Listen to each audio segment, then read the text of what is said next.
Hoy el tiempo de la Facultad de Ciencias Económicas y Empresariales de la UNED en Sin Distancias tiene como protagonista al catedrático Victorio Valle, nombrado doctor honoris causa en Ciencias Económicas y Empresariales por la UNED en el marco de la celebración del 40 aniversario de la UNED.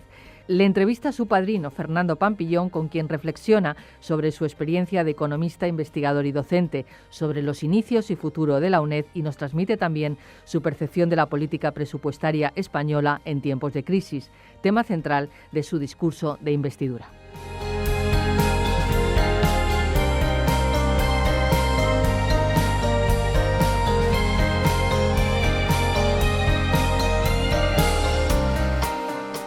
Bienvenido a nuestro programa, profesor Valle, y enhorabuena por este reconocimiento de la UNED. Gracias. Muchas gracias, muy amable. Gracias también, profesor Pampillón, por acompañarnos y además por ayudarnos a presentar, a hablar y a dialogar con este profesor tan importante para nuestra facultad. Pues será un placer. Fernando Pampillón, ¿cómo define la personalidad tanto profesional y la trayectoria profesional y docente del profesor Valle? Bueno, yo en la Laudatio he tratado de recoger su personalidad y la he centrado en 4 facetas de su actividad y luego la parte humana, ¿no? Estas 4 facetas pues he distinguido, por un lado, su capacidad investigadora y sus aportaciones pues a la teoría de la hacienda pública y también el tratamiento que hizo de las cajas de ahorros, el estudio de las cajas de ahorros, lo que era la aportación de las cajas de ahorros a la sociedad. En segundo lugar, él ha sido un impulsor y un difusor de la investigación económica y social en España. Inicialmente colaborando con el profesor Fuentes Quintana, que también fue decano de nuestra facultad, y posteriormente ya como director general de la Fundación de las Cajas de Ahorros. Yo creo que situó a Funcas en un nivel muy conocido en todo el país y con una gran calidad y sobre todo con una gran credibilidad en todos los medios. Ha sido director de revistas tan importantes como Papeles de Economía, como Perspectivas del Sistema Financiero, como Panorama Social, como Cuadernos de Información Económica, y ha impulsado también la investigación, concediendo ayudas de investigación a gente recién licenciada, doctorando, también premios a tesis doctorales. Esa sería la segunda faceta. La tercera faceta yo la centraría en la parte docente. Lleva más de 40 años impartiendo docencia en muchas universidades españolas, en la Complutense, en Málaga, en la UNED, que ha estado durante muchos años y ha sido decano durante una etapa, y además ha impulsado también la facultad. Es uno de los primeros impulsores y de la mano, junto con el profesor Fuentes Quintana, yo creo que son los 2 promotores que ha tenido la facultad. Y luego, en cuarto lugar, pues ha sido también un servidor público, poniendo el término servidor en su más alto nivel.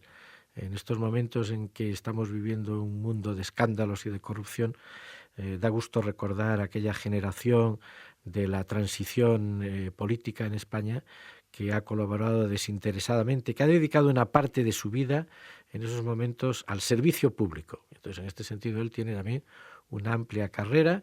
Ha estado en muchos sitios, bien es cierto que en periodos de tiempo cortos, pero suficientes para poner en marcha un proyecto de dar racionalidad a la economía en española, introducir los aspectos económicos en la vida española. Y luego, yo creo que su aspecto humano es un aspecto que destaca, si estas facetas de su vida son importantes, su calidad y calidez, decía yo, humana, su proximidad, su paciencia, el ser capaz de tener un objetivo y dar vueltas hasta llegar a él, pero nunca imponiendo nada, sino con una autoridad moral que le caracteriza. Yo terminaba mi discurso diciendo que es un maestro y que por eso se merecía el ser doctor honoris causa, que es un título que se concede a los grandes maestros de la economía. Y bueno, yo voy a aprovechar, ya he resumido un poco lo que era la Laudatio, y voy a hablar con él pues de otros temas, ¿no?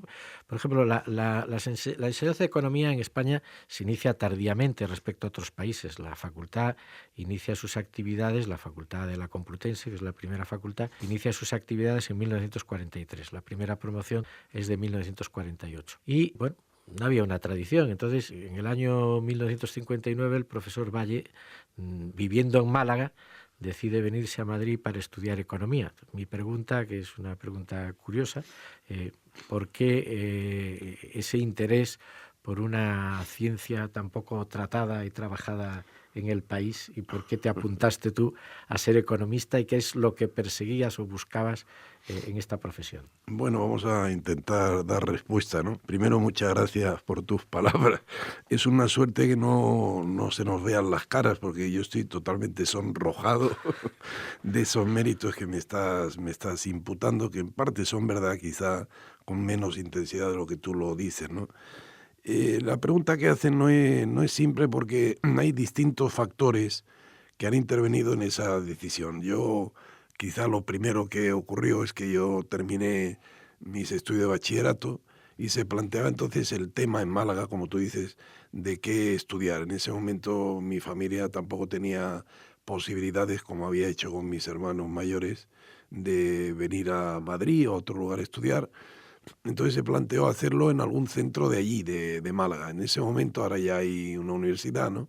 En ese momento solo había 2 centros superiores, que eran la Escuela de Comercio, y que allí nunca llegó que se pidió reiteradamente a tener el nivel de intendencia, sino solamente profesorado mercantil, y la escuela que entonces se llamaba de peritos industriales, supongo que ahora serán ingenieros técnicos industriales, ¿no?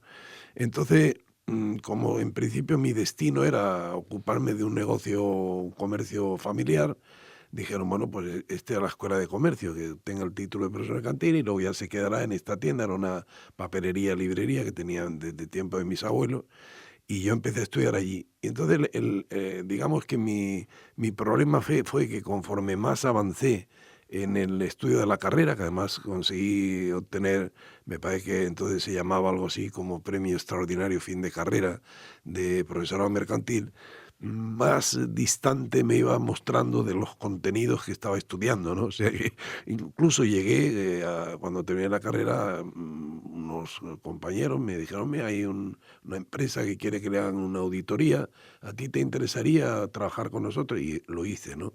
Y me pareció una cosa tan horrorosa, es decir, una cosa que realmente comprendo que alguien lo tiene que hacer, ¿no? Y es un trabajo útil y necesario, pero tan distante de mis preocupaciones intelectuales, que entonces dije, no, esto no puede ser. Entonces me planteé si habría dentro de ese área económica una línea distinta. Entonces fui leyendo, fui informándome. Debo reconocer que nunca leí el libro de Enrique Fuentes y Juan Velarde. Bueno, nunca leí en esa etapa, ¿no? Es que todo el mundo siempre cita como el estímulo inicial para estudiar economía. Yo no llegué en ese momento, ¿no? Y me incliné más por un estudio de una economía que se parecía más a lo que era la macroeconomía. Esto también contribuyó el hecho de que en la propia carrera de profesor mercantil había una asignatura que se llamaba Introducción a la Economía o algo parecido, y me acuerdo perfectamente que había un manual que fue el que yo seguí de un profesor que no sé dónde estará, supongo que vive todavía, se llamaba César Silió, y cuando en la parte económica había un cuadro que a mí realmente me fascinó, que era el multiplicador de inversión de Keynes, ¿no? Sí. O sea, aquello de que tú pones 1.000 y va, con ese bien una parte se consume, otra se ahorra, y así llegaba que el aumento total que se generaba en la renta era muchísimo mayor dependiendo de la propensión al consumo, etcétera. Aquello realmente me fascinó hasta el punto de que reunía a mis hermanos, uno era matemático, otro era ingeniero de telecomunicación, y les conté esta historia, me lo había aprendido muy bien. Bueno, no es el momento de contar, a ellos no les interesó lo más mínimo, no me preguntó que si la propensión al consumo tenía sentido, si la función de consumo era derivable o no lo era, que era el matemático, ¿no? Y el otro me preguntó que qué tipo de inversión es la que yo estaba prejuzgando que se hacía, porque no era lo mismo invertir en TIC, que era lo importante, o en cualquier otra cosa. Bueno, todo esto me llevó entonces a matricularme libre en económica, ¿no? Y todo eso, la verdad es que conforme fui adentrándome en el estudio de la teoría económica, etcétera, bueno, pues la verdad es que me resultó muy satisfactorio, muy grato, y ya fui además conectando más o menos con los profesores.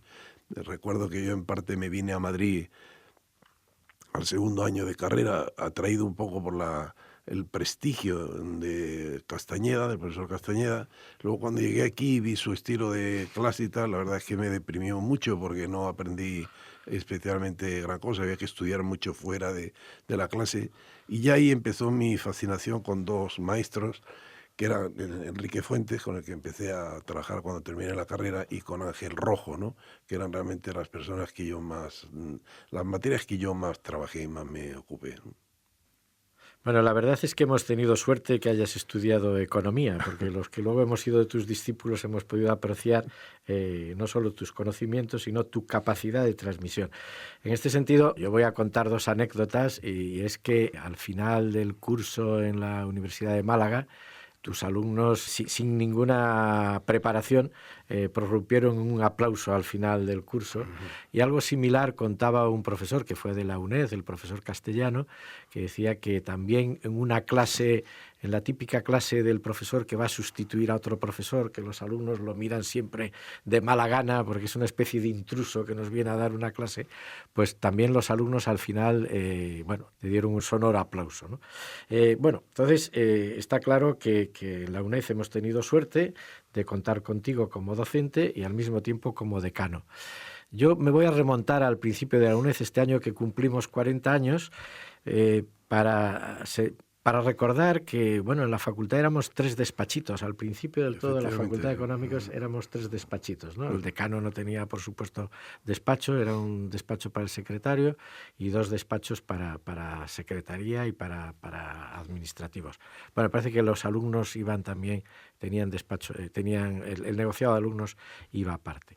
¿Qué sensación tienes tú mirando para atrás al cumplir 40 años de haber pasado, aunque sea en términos materiales, en espacio material, de 3 despachos a tener una gran facultad, un gran número de profesores, un elevado número de alumnos? ¿Qué sensación o qué recuerdo tienes tú de haber empezado como muy poca cosa y haberse convertido en la facultad con más alumnos de España, probablemente? Yo te comento mi impresión enseguida, pero ya que has mencionado esa especie de éxito docente, ¿no?, que llevó al aplauso.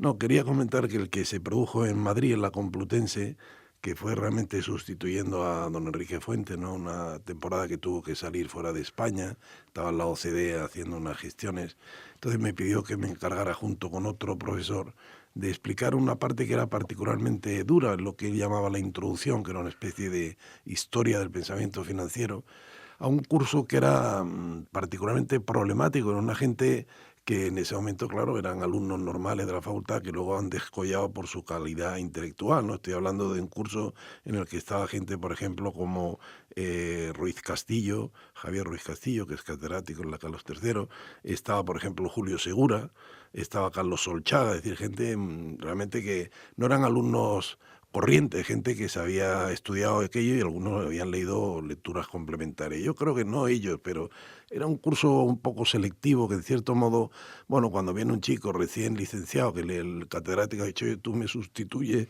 van un poco con las uñas preparadas, ¿no?, a ver por dónde te pillan. La verdad es que yo me esforcé mucho, lo hice desde luego bien, me llevó mucho trabajo y en ese mundo de anecdotarios también, me estoy acordando de que había una anécdota curiosa, os hará gracia, de un curso que yo también ves en mis prácticas normales, ¿no?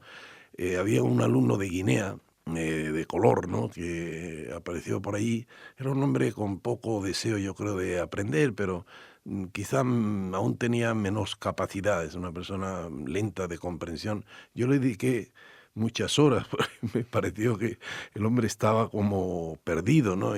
Y consiguió aprobar la asignatura y estaba muy agradecido, me lo manifestó muchas veces. Entonces un día ya el curso siguiente se marchó y tal, aparece en mitad de la clase con una piña tropical que me dedicaba, ¿no? Yo pasé una vergüenza terrible, el escándalo, como podéis imaginar, que se formó allí. Ahora contesto lo que me habías preguntado. Pues hombre, la sensación obviamente es muy llamativa. Es decir, hoy tenemos una facultad muchísimo mayor. Es verdad que esa etapa que tú recordabas la vivimos allí y, como siempre pasa, estábamos allí mucha gente metida, ocasionalmente, otros más permanentes. Luego, cuando se creó la facultad actual y se construyó y tal, no cabíamos, ¿eh? O sea, como siempre pasa, allí estábamos todos metidos y al final faltaron despachos para todos, ¿no? Pero quizá lo más llamativo, aparte del edificio en sí y los medios, son el avance de la tecnología, ¿no? Quiero decir que ahí, por ejemplo, para don Enrique Fuentes, cuando se creó la facultad, lo de la distancia era material escrito que tú enviabas, ¿no? Es decir, hacer unidades. Todo su invento fue unas unidades, unos tomos que construyeran lecturas complementarias y un libro de ejercicio de cada asignatura. Claro, eso se ha quedado totalmente desfasado porque hoy están todas las técnicas que te permiten llegar sin ese material escrito. Bueno, para empezar, todo el avance de Internet, en fin, todos esos medios, incluso las conferencias, los audiovisuales, etcétera, ¿no? Claro, todo eso ha cambiado radicalmente. Hoy un alumno de la UNED es un ente distinto del que nosotros inicialmente tuvimos, porque tiene acceso a los conocimientos de una forma mucho más completa, con más medios, sin tanta dependencia de los correos o de que le llegue o no le llegue un material determinado, ¿no? Y yo creo que en ese sentido la facultad, bueno, ha mejorado muchísimo. Quizás, no lo sé, yo ahora la vivo menos, ¿no? Lo que sí que no es discutible de esa primera etapa era la convivencia nuestra, ¿no? Éramos muchos menos, estábamos muy concentrados, muy bien avenidos, y la verdad es que yo iba magníficamente, ¿no? Y que hicimos una buena tarea, yo creo. Sí, bueno, una tarea tal que los libros que tú comentabas de las unidades didácticas sirvieron para muchas universidades españolas, que en esos Sí. momentos estaban naciendo, facultades que no tenían material, y el material de la UNED se cuidó mucho a los Claro, profesores que le claro. escribieron, y bueno, se utilizaban en muchas universidades españolas, o sea que fue una semilla que no solo fructificó aquí, sino que permitió ayudar a otras universidades que empezaban y que no tenían medios suficientes en esos No, momentos. eso es cierto. Incluso hay también, por ejemplo, esto que estamos haciendo hoy, ¿no?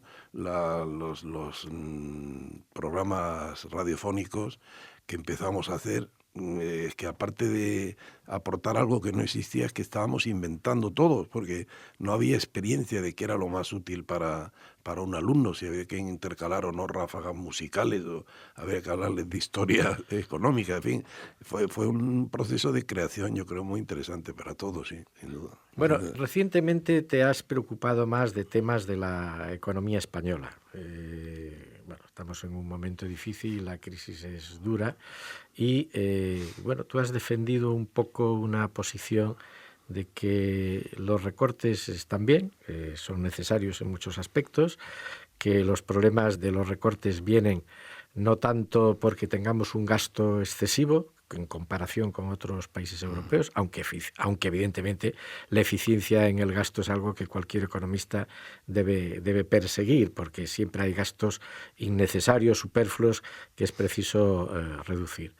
Pero nuestros problemas vienen básicamente por una menor recaudación impositiva, ¿no? Creo que estamos como 10 puntos de media por debajo de la Unión Europea y demás. Bueno, a mí me gustaría que esta posición que yo insinuaba un poco, pues que nos la centraras un poco. Sí, no, encantado. No, la idea mía, quizá lo que tenga de novedoso, es que yo creo que erróneamente se ha venido planteando la posición de una política restrictiva del déficit y del gasto, ¿no? Lo que se ha dado en llamar una política de austeridad, como una línea completamente opuesta a la que intenta fomentar el crecimiento. Lo que yo trato de decir es que no son cosas que se opongan. Es evidente que hay que restringir el déficit público. Nadie puede estar con 7 puntos por encima de 7 o 9, lo que sean, ¿no?, de sus ingresos por encima del gasto, y eso hay que recortarlo, hay que reducirlo, porque además tenemos un endeudamiento que va creciendo de forma ya llamativa, ¿no? Pero al mismo tiempo yo creo que hay que hacer también tareas que impliquen un poco de cierto estímulo a la economía, ¿no?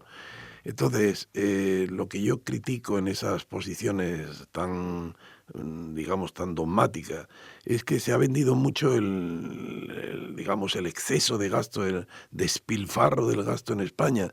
En realidad, el gasto público en España, como promedio respecto al Producto Interior Bruto, sí que está 4 o 5 puntos por debajo de la media europea, ¿no? Si tú te encuentras una situación de un país como España, la que el gasto público está por debajo, un poquito por debajo, y los ingresos públicos muy por debajo de la media europea, el problema no es el de exceso de gasto, es de insuficiencia de ingresos, ¿no? Entonces lo que hay que hacer es más bien tratar de recomponer esa, llamemos, presión fiscal aparente que está muy baja. ¿Cuál es la razón? Que es lo que yo trataba de explicar en mi intervención, en mi discurso.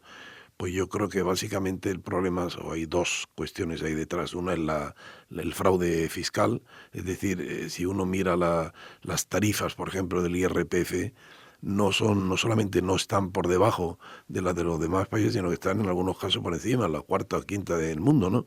Entonces, eso se pega de bofetadas con el hecho de que, sin embargo, la recaudación luego sea la última de los países de Europa y muy baja en lo de la OCDE, ¿no? Entonces hay un fraude tremendo como corresponde, que por otra parte no es una cosa que deba llamar tanto la atención. Si hay un veintitantos por ciento, un 22, 23% de la economía española sumergida, pues claro, esa gente no paga impuestos ni cuotas sociales, esos están ahí, ¿no? Y eso es un primer problema que hay que atender, sabiendo que eso, yo me gusta siempre aclararlo, no se debe esperar de esa actuación que vaya la economía a mejorar. Si tú corriges el fraude, ese dinero que está en este momento ocupado a lo mejor en negocios particulares, pensando que no todo el mundo tiene dinero en billetes de 500 euros y guardado dentro de 100 euros y guardado dentro del colchón, lo tiene en negocio y por tanto lo va a quitar de ahí y la actividad económica se va a resentir, pero por lo menos se cierra el déficit, con lo cual nuestra posibilidad de endeudamiento mejora, las condiciones del endeudamiento también, el tipo de interés será más bajo y eso genera siempre posibilidad de inversión en el futuro, ¿no? Pero luego también hay un segundo flanco ahí que a mí me parece que no se ha estudiado con bastante detenimiento. En la fundación de las cajas de ahorros en Funca se hizo un estudio bastante detallado sobre ese tema, que es la existencia de muchas, lo que se suele llamar beneficios fiscales, ¿no? Reducciones, bonificaciones de determinadas cargas tributarias, que claro son elementos que restan ingresos, ¿no? Es decir, de hecho hay algunos impuestos de sociedades en particular que a mí me recuerdan mucho a esas cucharas llenas de agujeros, ¿no? Cuando uno va a coger, pues no sé, aceitunas o olivas, ¿no? Y sale el agua por todos los filamentos. Esto es igual, dice, yo tengo ahí una capacidad recaudatoria tremenda y ahora voy a sacar y ¿qué me queda? Un tercio. Hay un tercio de la capacidad que se la lleva rápidamente estas bonificaciones. Como nunca he creído en ellas, es decir, a mí me parece que son cosas que están en el 90% de los casos por demostrar que sirvan para algo, pues yo creo que hay que revisarlas con detalle y ahora bien, la prioridad es reducir déficit y tratar de propulsar el crecimiento conjunto. Entonces, si hay que perjudicar algún interés concreto y particular, pues se tendrá que rendir a esto, ¿no? Y hay que quitar todo como lo mismo que se ha hecho, y yo creo que bien con el tema de la deducción por vivienda, ¿no? Pues igual hay otras muchas deducciones fiscales, pero ¿por qué tenemos que darle dinero a esta gente? Si fuera una economía en eclosión que va creciendo, bueno, se pueden permitir esos lujos, pero si no hay que quitarlo, ¿no? Y luego hacer algún tipo de acción digamos, de impulso. Yo sigo creyendo que esta es una visión muy tradicional, que un programa de inversiones públicas, que inversión pública no quiere decir solo ladrillo, ¿no? Inversión pública es ladrillo, inversión pública también es esto, capital humano, formación, inversión pública es capital tecnológico, todo esto se debe gastar y yo creo que el Estado debe gastar en ello. Si hay que aumentar los impuestos para financiar eso, esa situación de un presupuesto extraordinario equilibrado no tiene efectos cero sobre la economía, tiene efectos positivos, porque los efectos contractivos de los impuestos son menores que los expansivos del gasto, ¿no? Entonces, ya sé que esto en Bruselas no se ve con simpatía, que el gobierno tampoco le gusta mucho la idea, pero si no se hace así, yo me temo que no hay forma de salir de la crisis actual, porque estamos hablando de que en 2014 ya es prever mucho, ¿no? La economía española pueda crecer un 0,5%, ¿no? Lo cual quiere decir que cuando vamos a crecer lo suficiente para que la tasa de paro no caiga.